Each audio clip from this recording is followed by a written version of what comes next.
Shalom! Ótimo dia para você, ótimo dia para nós. Deus te abençoe. Vamos fazer leitura hoje de mais um capítulo. Estamos em 1 Samuel e hoje nós vamos ler o capítulo 5. Então pega aí sua Bíblia, sua caneta, marca texto. Bora nos juntarmos na leitura e aprendizado dessa passagem. Ver o que o Senhor tem para nos ensinar no dia de hoje, amém? Ontem, no finalzinho da gravação, né, gente? No finalzinho ali do vídeo, tivemos um probleminha com o áudio, mas a gente já descobriu o que foi. E aí hoje eu não peguei para usar, na próxima a gente faz esse uso, tá bom? Dei um oizinho aí do meu menininho. Que o Senhor abençoe você, seu dia, sua casa. E vamos orar para darmos início, em nome de Jesus, amém? Pai, nós queremos agradecer ao Senhor por tudo que o Senhor tem feito. Agradecer ao Senhor pelo cuidado por nossas vidas enquanto descansamos. Os teus anjos acampados ao nosso redor, ao redor da nossa casa, nos guardando, nos protegendo. Obrigada por esta segurança, obrigada pelo teu cuidado, obrigada, Pai, pelos livramentos, obrigada pela saúde que o Senhor renova sobre nós quando dormimos. O Senhor restaura a nossa força, a nossa energia e que possamos viver todos os nossos dias na tua presença, agradando o teu coração, alinhando os nossos desejos aos teus propósitos para as nossas vidas e desejando mais do que tudo que o teu sonho seja cumprido em nós e não as nossas vontades. Que o Senhor seja exaltado em nós, engrandecido em nós, que possamos ser instrumentos em tuas mãos para resgatar as vidas que ainda não te conhecem. Eis-nos aqui para isso. Esse é o nosso objetivo, Pai. Ser instrumento teu para agregar onde o Senhor nos colocar. Pai, que através desta leitura no dia de hoje possamos avançar em crescimento, em aprendizado e que o Senhor nos ensine mesmo. Traga sobre nós o entendimento necessário através da palavra deixada, porque nada é por acaso. Então fala aos nossos corações, fale aos nossos ouvidos e que tudo o que aprendemos aqui hoje possa ficar gravado em nós. Em nome de Jesus. Amém e amém. Glória a Deus. Então vamos lá. 1 Samuel, capítulo 5, diz assim: A arca na terra dos filisteus. Depois de tomarem a arca de Deus, os filisteus a levaram de Ebenezer para a cidade de Asdod. Eles a colocaram no templo do seu deus Dagom, perto da sua imagem. No dia seguinte de manhã, os moradores de Asdod viram que a imagem de Dagom estava caída de cara no chão, na frente da Arca da Aliança. Então eles pegaram a imagem e a puseram de volta no seu lugar. No dia seguinte de manhã, viram que ela estava caída de novo na frente da arca. A cabeça e os 2 braços da imagem estavam quebrados, caídos na soleira da porta, e somente o corpo estava inteiro. É por isso que até hoje os sacerdotes de Dagom e todos os que o adoram em Asdod não pisam naquele lugar. E o Senhor Deus castigou duramente o povo de Asdod. Fez com que todo o povo dali e da vizinhança ficassem cheio de tumores. Quando eles viram isso, disseram: o Deus de Israel está castigando a nós e ao nosso Deus Dagom. Não podemos mais deixar que a arca do Deus de Israel fique aqui. E então mandaram que alguns mensageiros fossem chamar todos os 5 governadores filisteus e lhes perguntaram: que vamos fazer com a arca do Deus de Israel? Levem para a cidade de Gate, responderam eles. Então os filisteus a levaram para lá. Mas depois que a arca chegou ali, o Senhor Deus castigou a cidade e pôs medo nos seus moradores. Apareceram tumores em todas as pessoas da cidade, tanto nas mais importantes como nas mais humildes. E então enviaram a arca da aliança para a cidade de Ecrom. Quando a arca chegou lá, o povo começou a gritar: trouxeram a arca de Deus de Israel para cá, eles querem acabar com a gente. E então mandaram que alguns mensageiros dissessem a todos os governadores filisteus: mandem a arca do Deus de Israel de volta ao seu lugar, para que ela não mate a nós e as nossas famílias. Houve morte e destruição em toda a cidade, por causa do castigo severo de Deus. Os que não morreram ficaram cheios de tumores, e os gritos dos moradores da cidade subiram até o céu. Eu vou bem continuar, vou ler os 6. Já fazia 7 meses que a arca da aliança estava na terra dos filisteus. Aí eles chamaram seus sacerdotes e os seus mágicos e perguntaram: que faremos com a arca do Senhor? Se a mandarmos de volta, o que devemos enviar junto com ela? E eles responderam: se vocês mandarem de volta a arca do Deus de Israel, não a enviem sem uma oferta. Mandem junto uma oferta para pagar pelo pecado de vocês. E assim vocês serão curados e saberão por que motivo ele continuou a castigá-los. Que oferta nós devemos mandar? Perguntaram os filisteus. E aí os sacerdotes deles e os mágicos responderam: mandem 5 tumores feitos de ouro e 5 ratos também de ouro, de acordo com o número dos governadores filisteus. Pois os 5 governadores foram atingidos pela mesma praga que caiu sobre vocês. Façam imitações dos tumores e dos ratos que estão destruindo a nossa terra e deem como presente em homenagem ao Deus de Israel. Assim ele talvez pare de castigar vocês, os seus deuses e a sua terra. Por que razão vocês seriam tão teimosos quanto o rei do Egito e os egípcios? Não esqueçam que Deus zombou deles até eles deixarem os israelitas saírem do Egito. Façam o seguinte: arranjem 2 vacas que ainda não puxaram carroça e amarrem as 2 a uma carroça nova. E depois toquem os bezerros delas para o curral. E então pegue a arca do Senhor Deus e a coloque na carroça. Ponha também numa caixa ao lado da arca as imitações de ouro que vocês vão mandar ao Deus de Israel como oferta para pagamento pelos seus pecados. E aí, toquem as vacas para frente e deixem que elas vão para onde quiserem. E preste atenção: se a carroça for na direção da cidade de Bet-Semes, isso quer dizer que foi o Deus dos israelitas que nos mandou este grande mal. Mas se isso não acontecer, então quer dizer que não foi ele quem mandou essa praga, e sim que ela veio por acaso. E os filisteus fizeram o que os seus sacerdotes e mágicos haviam dito.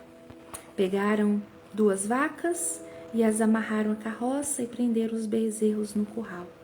Depois puseram a arca do Senhor Deus na carroça, junto com a caixa onde estavam os ratos e os tumores de ouro. E então as vacas foram diretamente para a cidade de Bet-Semes. andando e mugindo, sem se desviar do caminho. E os 5 governadores filisteus a seguiram até a divisa de Bet-Semes. O povo de Bet-Semes estava colhendo trigo no vale. De repente, eles olharam, viram a arca da aliança e ficaram muito alegres. A carroça puxada pelas vacas chegou até a plantação de Josué de Bet-Semes e parou, perto de uma grande pedra. E então os moradores dali cortaram em pedaços a carroça de madeira, mataram as vacas, as queimaram em sacrifício a Deus, o Senhor. Os levitas pegaram a arca do Senhor e a caixa com as imitações de ouro e puseram em cima da grande pedra. E naquele dia o povo de Bet-Semes apresentou ao Senhor ofertas que foram completamente queimadas e também sacrifícios de animais. Os 5 governadores filisteus viram isso e no mesmo dia voltaram para Ecrom.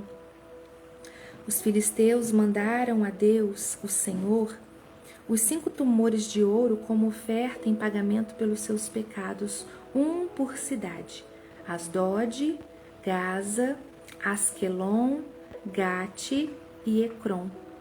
Mandaram também 5 ratos de ouro de acordo com o número das cidades governadas pelos 5 governadores filisteus, isto é, as 5 cidades protegidas por muralhas e os povoados que ficavam ao seu redor.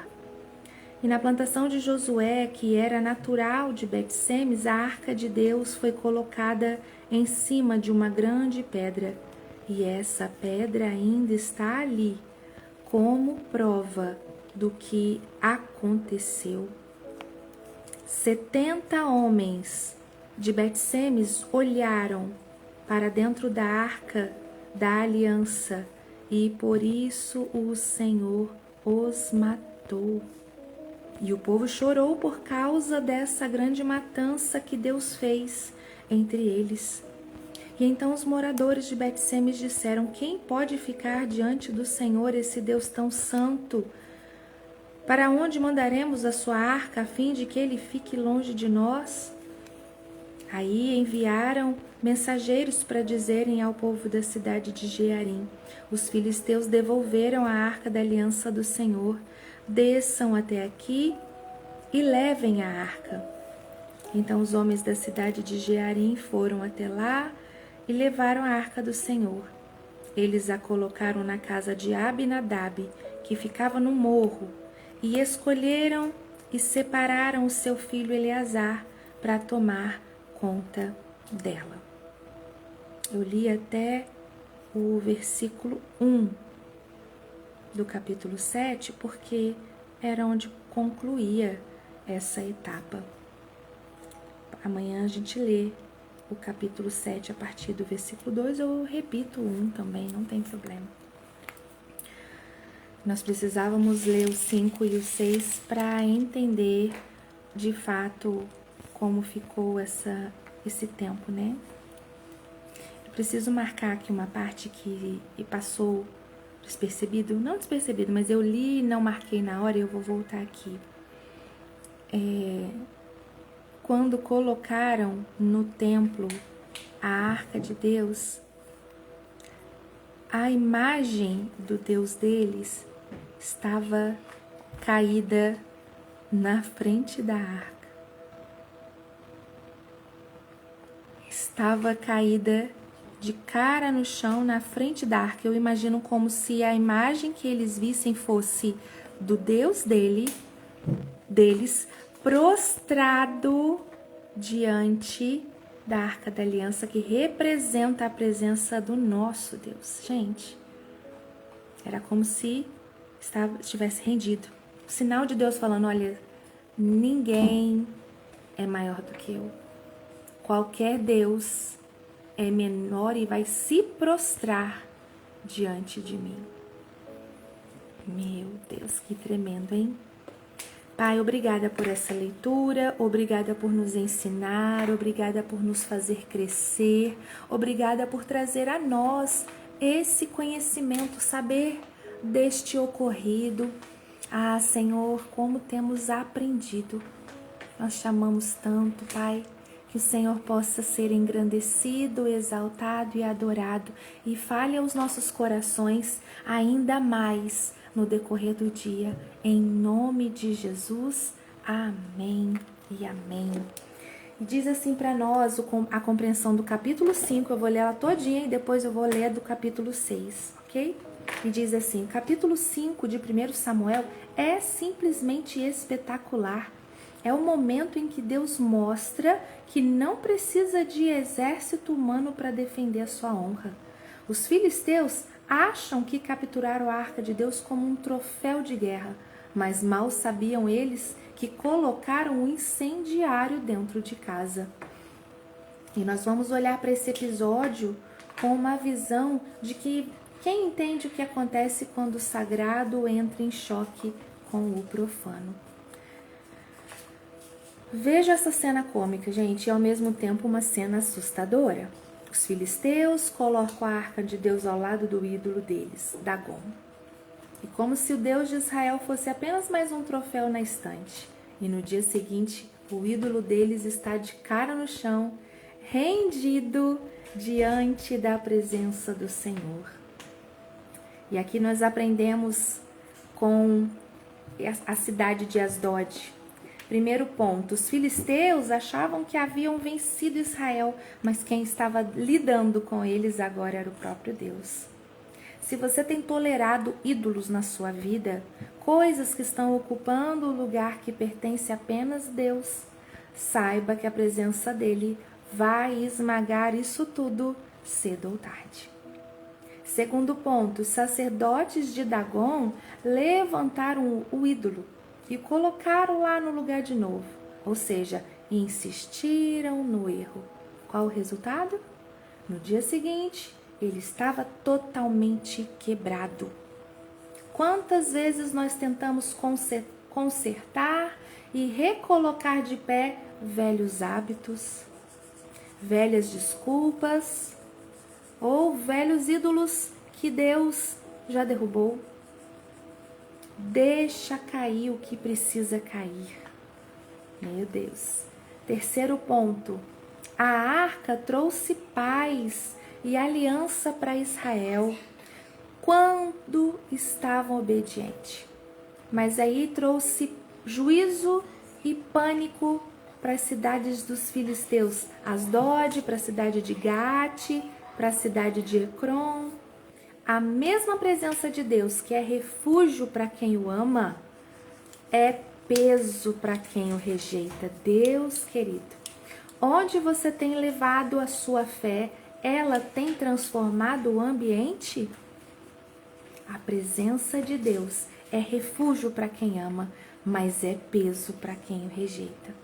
Isso explica porque tem lugares a qual você não é querido, a qual tentam te tirar de lá, se sentem mal, incomoda, sua presença incomoda, porque a presença de Deus é peso para quem o rejeita. E quem está sedento, quem deseja esse Deus, quando você chega, ama estar do seu lado. Olha, gente, a presença de Deus é viva. Aleluia. Resumo para nós, protocolo de queda, aleluia, né, filho? Primeiro ponto, existe alguma área na sua vida, seja vício emocional, uma falsa segurança ou um hábito que você tem tentado sempre recolocar de pé, como fizeram ali com Dagom, mesmo sabendo que Deus já tornou isso inválido? Veja o quanto isso é sério. Tenha uma posição e uma postura definitiva, em nome de Jesus. Segundo ponto, em vez de gastar energia tentando justificar suas lutas ou então carregar fardos que não são seus, você tem aprendido a descansar e deixar que a verdade de Deus se sustente sozinha? Terceiro ponto, como que a sua postura de integridade tem afetado os ambientes hostilizados ou difíceis onde você transita, onde você frequenta? Você é luz que incomoda as trevas ou você se mistura a elas? E a frase para nós do capítulo 5 diz assim: você não pode domesticar a presença de Deus para caber nos seus termos. Onde Deus habita, nenhum ídolo permanece de pé. Não tente reconstruir o que Deus já derrubou na sua vida. Deixe os falsos deuses caírem e renda-se à soberania do Criador. Aleluia. Palavra-chave para nós do capítulo 5, santidade soberana. Esse capítulo prova que a arca não era prisioneira dos filisteus. A arca era um juiz em solo inimigo, mostrando que o poder de Deus não depende de circunstâncias humanas. Os filisteus passam ali por um verdadeiro pânico nas cidades por onde a arca passa. Era tumor, pânico geral. Até que eles decidem, não podemos ficar com essa arca aqui, precisamos devolvê-la. E agora, entrando no capítulo 6, diz assim para nós, capítulo 6, depois de 7 meses de caos, de pânico, ainda demoraram, hein, gente? 7 meses. Era para ter percebido isso rápido, né? Cidades inteiras assoladas, os filisteus então chegam a uma conclusão inevitável. A arca de Deus diz, a arca do Deus de Israel não pode ficar mais nenhum dia com eles. Mas o que torna esse capítulo interessante é a forma científica que os filisteus usam para testar se o castigo veio mesmo de Deus ou se foi apenas uma coincidência. E dá para a gente perceber e ver nesse capítulo o desespero dos filisteus. Eles mandam chamar sacerdotes, adivinhos, para resolver um problema que eles mesmos criaram. E eles fazem um teste engenhoso com as vacas. Resultado, as vacas vão direto para Israel. Os filisteus tentaram reter o que não pertencia a eles. Mas a presença de Deus não pode ser algemada, a presença de Deus não pode ser mantida presa em cativeiro por forças contrárias. O que é de Deus volta para o lugar de aliança. Aleluia. Segundo ponto, quando a arca chega a Bet-Semes, o povo se alegra, mas alguns homens cometem um erro grave. Eles olham para dentro da arca por curiosidade ou irreverência. Resultado? Muitos morrem. Qual é a lição aqui? O sagrado exige temor. Não podemos tratar as coisas de Deus com banalidade ou como se fossem um objeto comum. A intimidade com Deus exige profundo respeito. Eu entendo aqui que esses homens podem ter tido a intenção de, será que devolveram intacto ou devolveram vazia? Tiveram a audácia de tirar as coisas aqui de dentro. Eles podem ter pensado nisso e ter a intenção de ver se estava tudo certinho. Porém, todo o povo de Israel sabia que não era qualquer um que podia tocar na aliança. Isso não era algo desconhecido. E Deus é o mesmo. O que Ele fala é verdade, é certo, vai acontecer, seja quando for. Passe o tempo que passar. A palavra dele não muda. Então o povo sabia disso e os homens sabiam. E eles mesmos querem lá pôr a mão. Isso faz com que aparecesse que eles estavam levando de qualquer jeito. Se, filisteu, que não é um povo de Deus, mandaram esse negócio, mandaram a arca para cá, encostaram nela, levaram para lá, ficaram tanto tempo.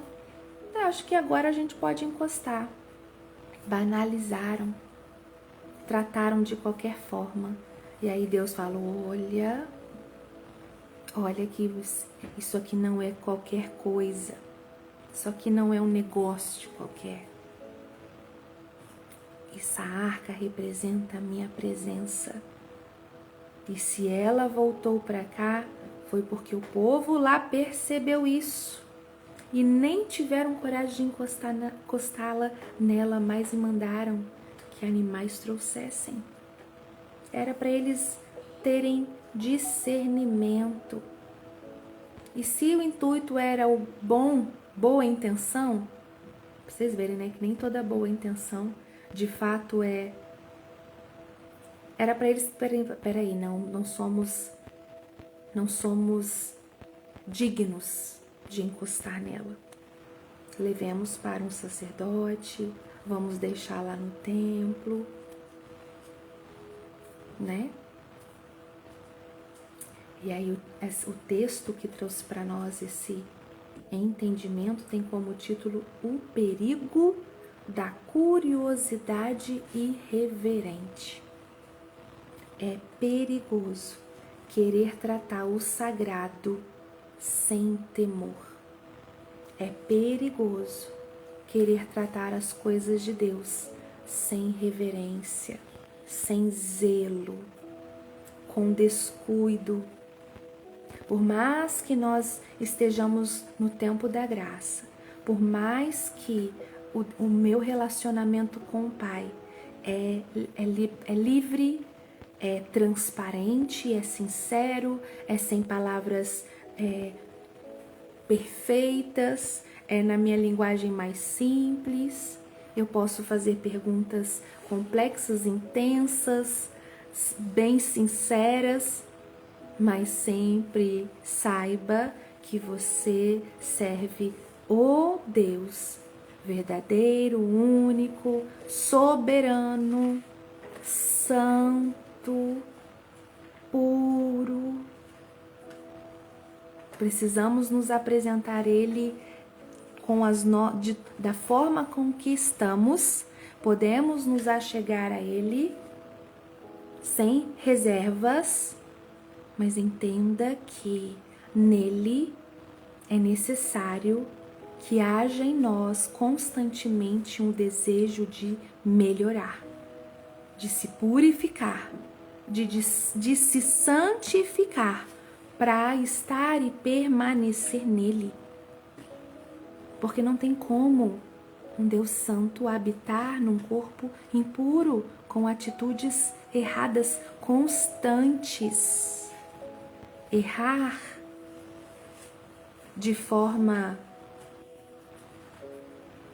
premeditada, de forma desejada, não te deixa aproximar de Deus.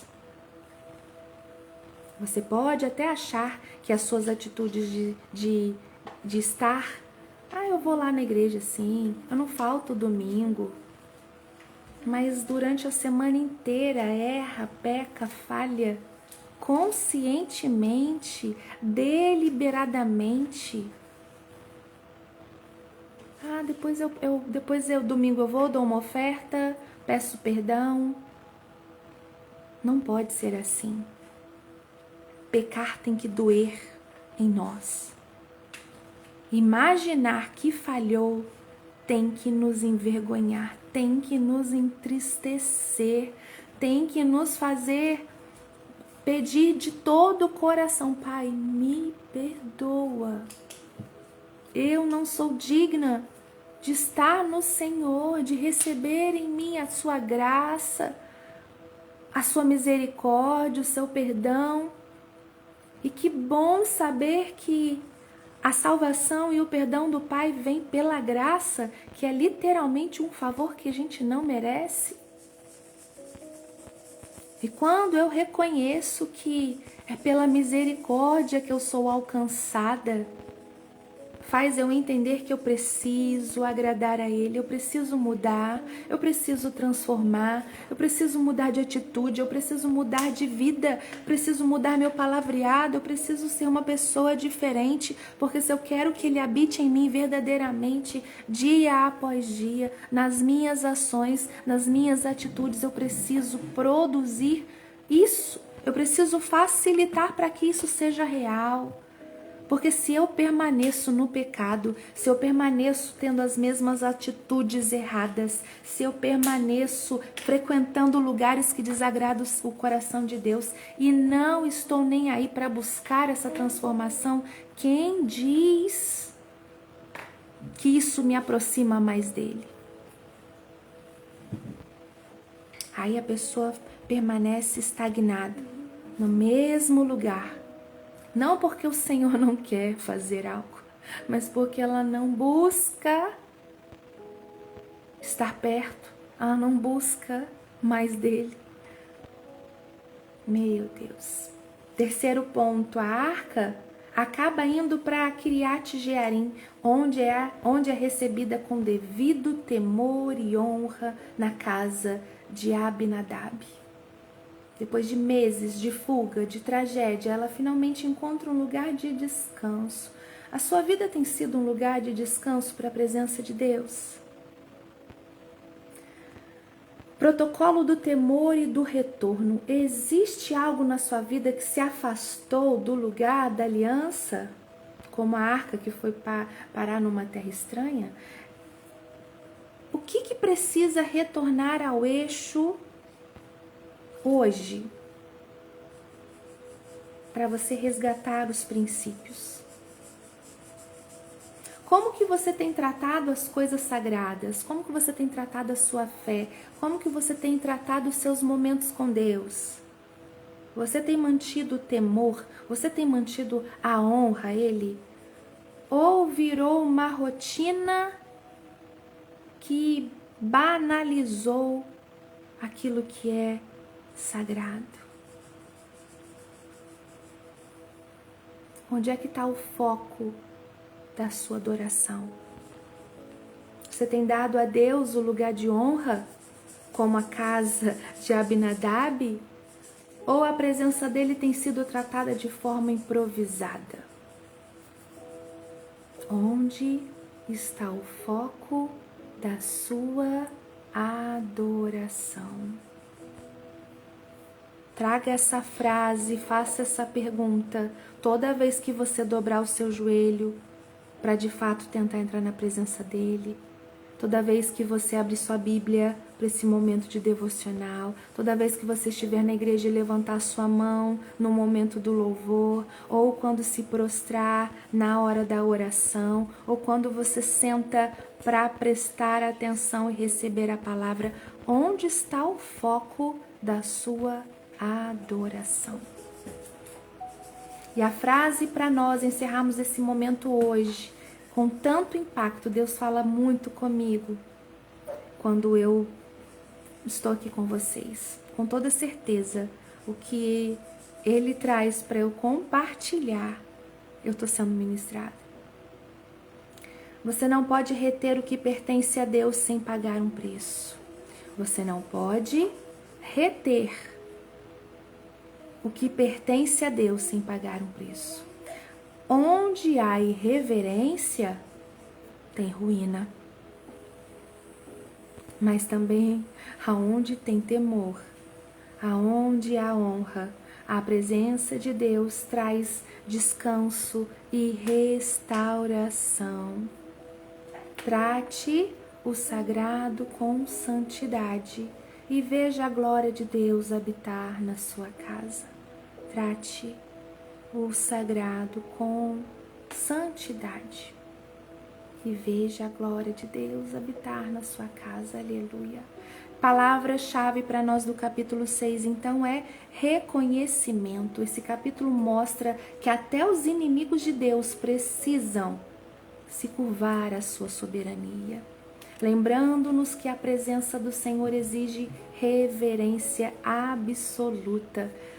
A arca finalmente está em segurança e o povo de Israel passa um bom tempo em paz e em arrependimento. Olha só. E aí amanhã nós vamos ver no capítulo 7, que vai trazer o momento em que Samuel assume agora a liderança nacional como o grande profeta e convoca o povo a um jejum lá em Mispa. E vamos ver uma vitória estrondosa contra os filisteus, marcando a famosa pedra de Ebenezer. Até aqui nos ajudou o Senhor. Gente, eu espero você amanhã para lermos juntos esse capítulo. E que o Senhor possa completar em nome de Jesus na sua vida este ensinamento que hoje traz para nós um despertamento.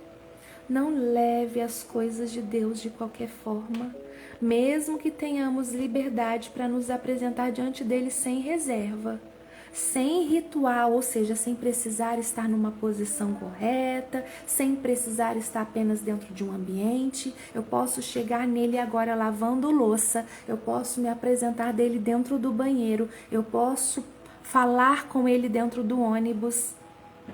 Eu não preciso estar de uma forma específica, mas isso não quer dizer que eu devo tratá-lo de qualquer forma. Ter acesso a ele com liberdade não quer dizer tratá-lo de forma deliberada. Eu posso ter acesso a ele com liberdade, sem reserva, mas reconhecer quem ele é. Reconhecer a sua santidade, reconhecer a sua soberania, reconhecer a sua grandeza, reconhecer que é pela graça e pela misericórdia que temos esse acesso. Reconhecer que tudo isso é possível hoje, porque Jesus, que se fez sacrifício perfeito e suficiente, se entregou numa cruz, morrendo em nosso lugar, levando sobre si os nossos pecados e as nossas falhas. Então, hoje, o que para nós é vindo como graça, mesmo sem merecimento, não foi de graça. Teve um preço muito alto. Dê valor. Dê valor. Trate com cuidado, com zelo, com amor, com respeito.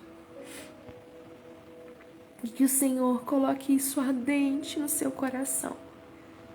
Em nome de Jesus.